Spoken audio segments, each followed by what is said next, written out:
Thank you all for joining us. We're sitting here with Keith Morehouse, sports director at WSAZ-TV and West Virginia Sportscaster of the Year. Congratulations, Keith. That's awesome. That's amazing. Thanks very much. It's quite an honor, and the organization. Whoa, I lost you there, Michael. Oh, Want to start no. that again? Wait, we can start that. We can do that again if you like. It's okay. It all gets edited out. Okay, there we go. Sorry about that. Yeah, no, it's a great honor. It has been, and I've been lucky enough to get it before, and it's a great organization with a lot of great people. So yeah, I'm very proud and thankful as always to get the award. Yeah, for sure. So Keith, if you could kind of just give me an intro into how you got started in the sports broadcasting industry. Well, it's been a while, Michael. It's I got into the college aspect of it at Marshall, and didn't really know which way I wanted to go. When you're in college, you work on the student newspaper and the student radio station, and we had a television news show that we also put together over there. So I didn't really know what was going to happen coming out of it, but I just knew that that's what I wanted to do, and got lucky enough when I got out of college to get a part-time producing job at another TV station here in West Virginia. And that kind of taught me the news side of it, and then dovetailed that into a full-time news reporting job, which, because as you know, and most of the people that will watch this know, and anybody who's been around this business knows, sports jobs are hard to get right out of the gate. There aren't a lot of them, especially in TV, right? Yes, sir. So yeah, so I did the news thing for several years, and don't regret that a bit, because I think it taught me more and taught me how to better tell stories that would all obviously apply to the sports side of things. And then got into the TV sports part of it, and then really what kind of changed the arc of my career was in 1996. Yes, sir. I got a call from my current TV station, and actually an ESPN friend of mine, Dan Shoemaker, who's no longer with us. Dan was a bigwig at ESPN, and he asked me if I wanted to do Marshall football and basketball games on television. I said, "Are you crazy?" Yeah, I mean, that'd be. What do you mean? And he said, "Well, we think we can make it happen." And it meant especially more to me, Michael, because my father was the Marshall radio broadcaster back in 1970, and he passed away in the Marshall plane crash. So to have that opportunity to kind of come full circle, and so the first year I did Marshall football and basketball was 96, but that was the year Randy Moss 15-0, the whole Montana, man. Chad Pennington was the next year. He had redshirted that 96 year, but that's how lucky I got, was to get into that that part of broadcasting when Marshall was in those heydays, and been going gangbusters pretty much ever since. But that was my first year. I thought, oh, so you just do all these games and they go undefeated? That's how it works. Yeah, that's a pretty easy so gig. I thought, I don't have to do much here. Just let them play and show the highlights and call the games. So when ESPN approached you about starting to do those games, that was after the 96 season. Is that because Marshall went to Division I coming out of that 96 season? No, actually, it was before the 96 season. The 96 season was the first year. No, they had, what Dan Shoemaker and Marshall had done in those early 90s, back when Marshall was in what is now FCS. Yes. Back then it was 1AA. Yeah. They had this pretty special TV contract with ESPN, what would be called ESPN Plus, ESPN Regional now. And back then, a lot of 1AA teams weren't on television, but Marshall, they had a following. And so they had already begun that in 92 when they won the national championship with Jim Donnan, who went to Georgia. So that foundation was already built. But yeah, you're right. In 96, they called me to see if I would do it. And then 97, they went up to Division I and then took off from there. So all that happened in a short span, but their TV base pretty much was already in place, which made it a lot easier to get into it. Yeah, it's such an interesting regional pocket there in Huntington. How fervent that fan base is in that area. I'm a big college football fan myself. Mom went to Wake Forest. I went to UNC. So I've loved watching college football. You can see behind me here. That's Gino's punt return against NC State in Oh, 2011. okay. It was a walk-off punt return. I remember that. My first year at UNC, which was just wild. That was wild, absolutely wild that NC State would not punt that out of bounds. But they're still talking about that in Raleigh, aren't they? Yes, sir. Yes, sir. So yeah, I've always found it very interesting that just Marshall in itself, how fervent that fan base is, and it's in such a small region of the country, but packs such a big punch. Even in a national scale of college football, they consistently punch above their weight in terms of considering the size of the school and the region it's in to a larger national scale. Yeah, and they've always kind of been like that, trying to, obviously WVU is big in our state, and I can walk look about a mile that way. We're in the state of Ohio, and a few miles that way you're in Kentucky. So you got Ohio State over there, you got UK. Wildcat fans, and so it's a really interesting market to work in because you have so many diverse fan bases, which is good because you're not just talking about one team.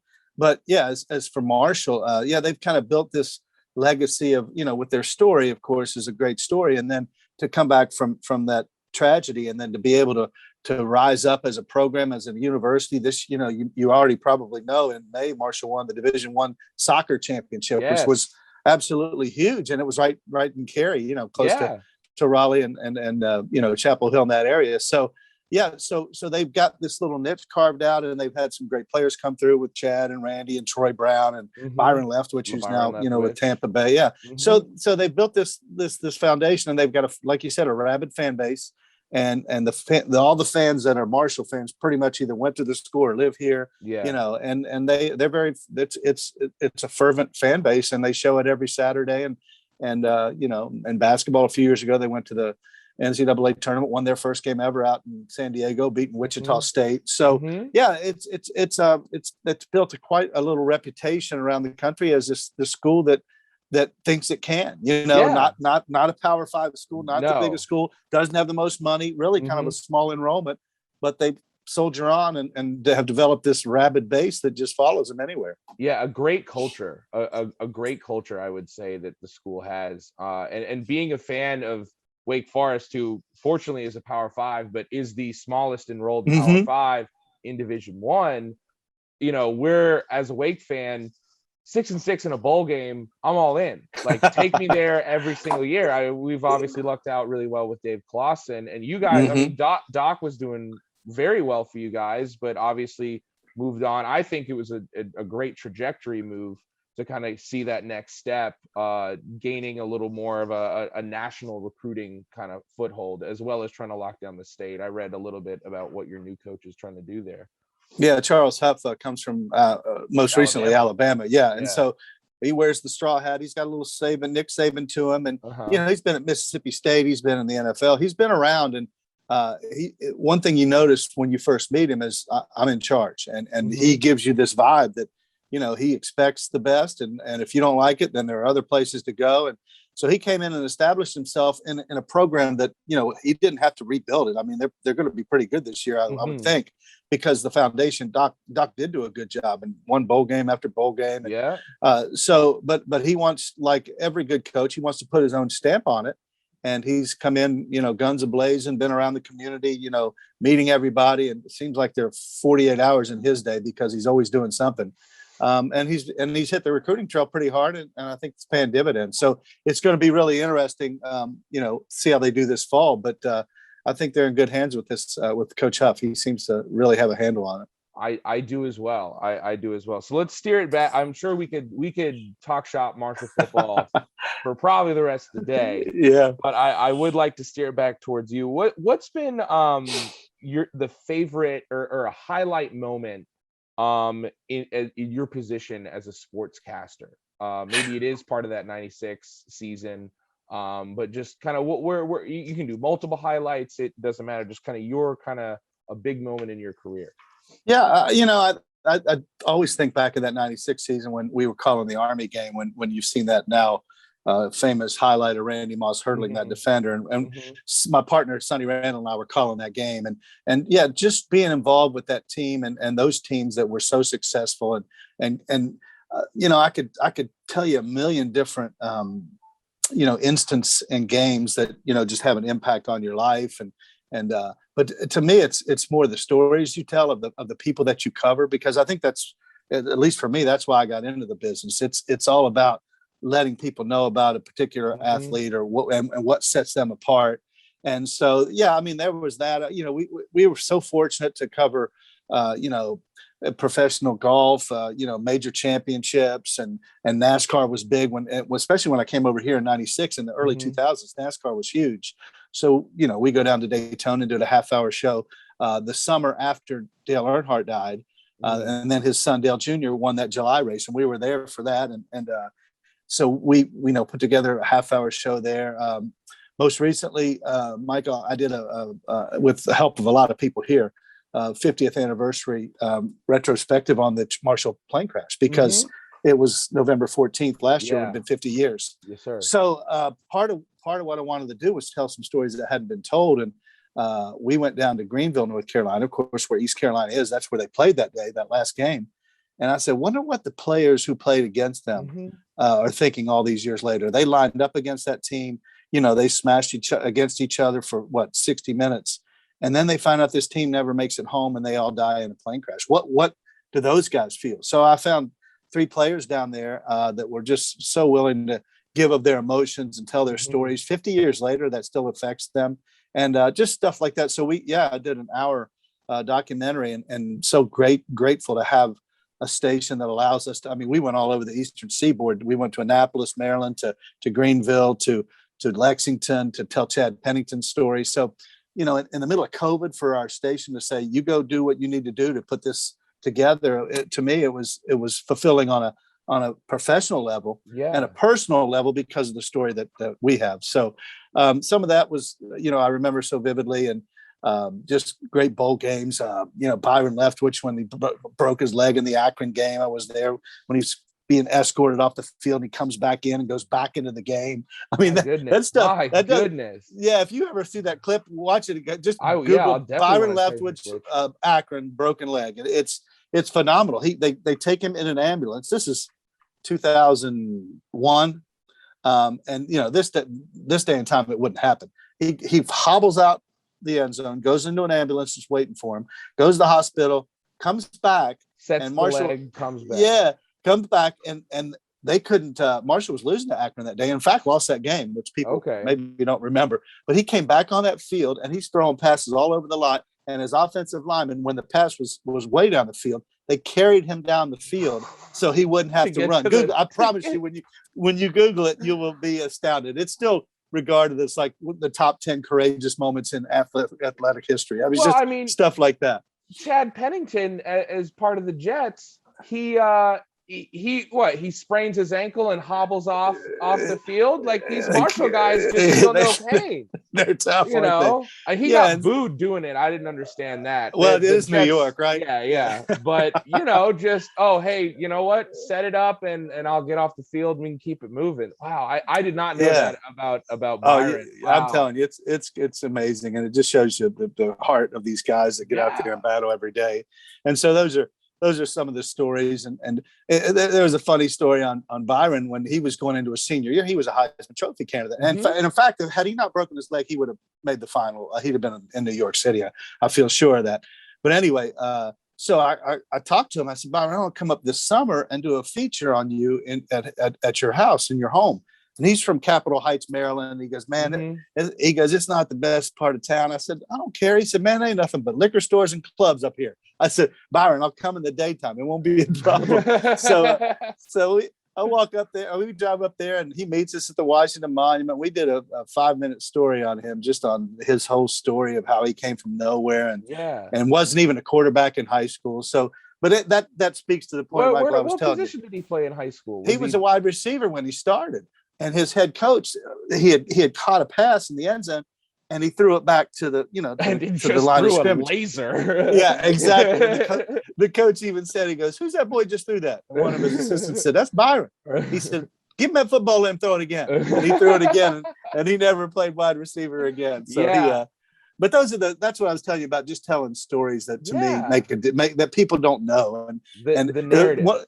Yeah, one of the funny parts was he said he grew up and he played those old electric football games, and you don't remember. I mean, you've seen them. You don't. They weren't around when you were there, but they were so cool that you couldn't tell where the players were going. But he said when the electricity went off, I just hit them on the side and make those little guys run everywhere. but to make the story, I said, well, let me go see if I can find one of those. So I called every hobby shop around to try to find one, but we actually found one and put it in the story, and it enhanced the story. But that's part of what I'm telling you about telling stories and weaving these fabrics of these athletes' lives, and not just about statistics and, showing highlights. We get to do that every night. Dig a little deeper into who they are and what they are. And you end up making friends for life when you do that. I talked to Byron after he got, when he won the Super Bowl, and he's just same guy that he always was. He's just more famous.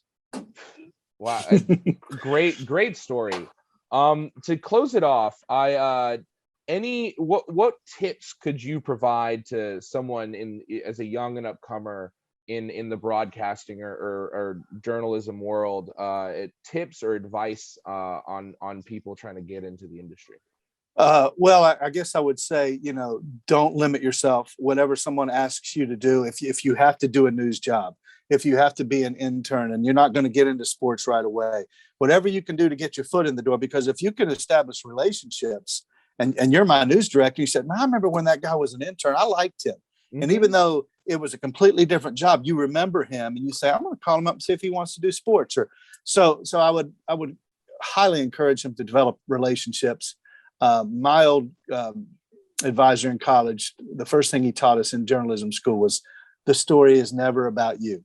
And I have to say that because, in this day and time, there's a lot of we and me on social media.